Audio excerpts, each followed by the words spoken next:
আমাদের দেশে অনেক আগে থেকেই টার্কি পালন হয়ে আসছে, কিন্তু টার্কি বেশিরভাগই শৌখিন খামারি বা পাখি প্রেমিকরাই পালন করেন। মার্কিন যুক্তরাষ্ট্রের অধিবাসীরা সনাতনী ধারায় থ্যাঙ্কস গিভিং ডে উপলক্ষে 4.5 থেকে 5 কোটি টার্কি একদিনেই খেয়ে ফেলেন। তবে টার্কি আমাদের দেশে এখনো খাদ্য তালিকায় যোগ হয়নি। এটি এখনো রাজকীয় খাবারের মর্যাদায় আছে।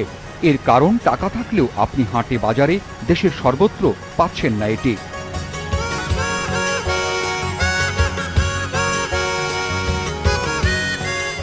এক প্রজাতির বুনো টার্কি মেলিয়াগ্রিস গ্যালোপাভো উত্তর আমেরিকা ও মধ্য আমেরিকার বনাঞ্চলে বসবাস করে। গৃহপালিত টার্কি এই প্রজাতি থেকে ভিন্নতর। বিশ্বের সর্বত্র টার্কি গৃহপালিত পাখি রূপে লালন পালন করা হয়। মূলত টার্কি পরিবেশের সঙ্গে দ্রুত নিজেকে মানিয়ে নিতে পারে। পালনের জন্য উন্নত অবকাঠামো দরকার হয় না। এরা প্রতিদিন মোট খাদ্যের 50 থেকে 60 ভাগ নরম ঘাস খায়, তাই খাবার খরচও কম। রোগবালাই কম বলে চিকিৎসা খরচও হয় কম। মাংস উৎপাদনের দিক থেকে খুবই ভালো। 6 মাস বয়সে এদের 5 থেকে 6 কেজি ওজন হয়ে যায়। পাখির মাংস হিসেবে এটা টেস্টি এবং কম চর্বিযুক্ত, তাই গরু বা খাসির মাংসের বিকল্প হতে পারে এটি। আমাদের দেশে অনেকের ব্রয়লার মুরগির মাংসের ওপর অনীহা আছে, তাদের জন্য এটা হতে পারে প্রিয় খাবার।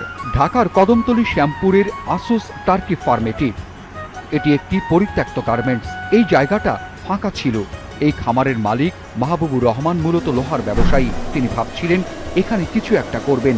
অনেক ভাবনার পর তিনি এই টার্কি খামার গড়ে তোলেন। প্রথমে তিনি একদিন বয়সের 1000টি বাচ্চা এনে এখানে খামার শুরু করেন গত জানুয়ারি মাসে। এখানে একটু বড় হলে তিনি টার্কিগুলো বিক্রি করেন। আমি এই খামারটা শুরু করছি আপনার ফেব্রুয়ারি 1 তারিখ থেকে 2017।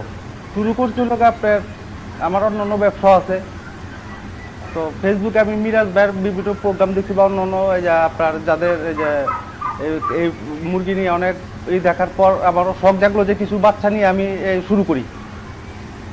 তো শুরু করার পর মোটামুটি আলহামদুলিল্লাহ ভালো হচ্ছে। তবে লাভের আশাতে হলো এটা পরে শুরু করলাম 1 বছর যাক, 1 বছর যাওয়ার পর এটা লাভ লোকসান বুঝে যাবে, তবে মনে হয় না খারাপ হবে। সারা দেশে প্রচুর টার্কির চাহিদা আছে খামার করার জন্য, তাই তিনি এখানে টার্কির নার্সিং খামার করেছেন। মূলত হইলো আপনার শখের জন্য আসছিলাম, কিন্তু আইসা এখন দেখতেছি মোটামুটি এটার যে ভবিষ্যৎ খুব ভালো মনে হচ্ছে আর কি। একটা পরিকল্পনা নিয়েছি আপনার কেন যে আমরা একটা অলরেডি জমি নিয়েছি, নিয়ে এটা কাজও করাইতেছি খাবার বড় করে করার জন্য। তিনি মূলত ছোট বাচ্চা এনে এখানে বড় করে বিক্রি করেন। কি খাবারটা হচ্ছে আপনার মূলত হলো দিচ্ছি আপনার কলমি শাক, যেমন আপনার যে টাইম আমরা শুরু করছি ওই টাইমে ছিল আপনার ফুলকপির সিজনটা ছিল।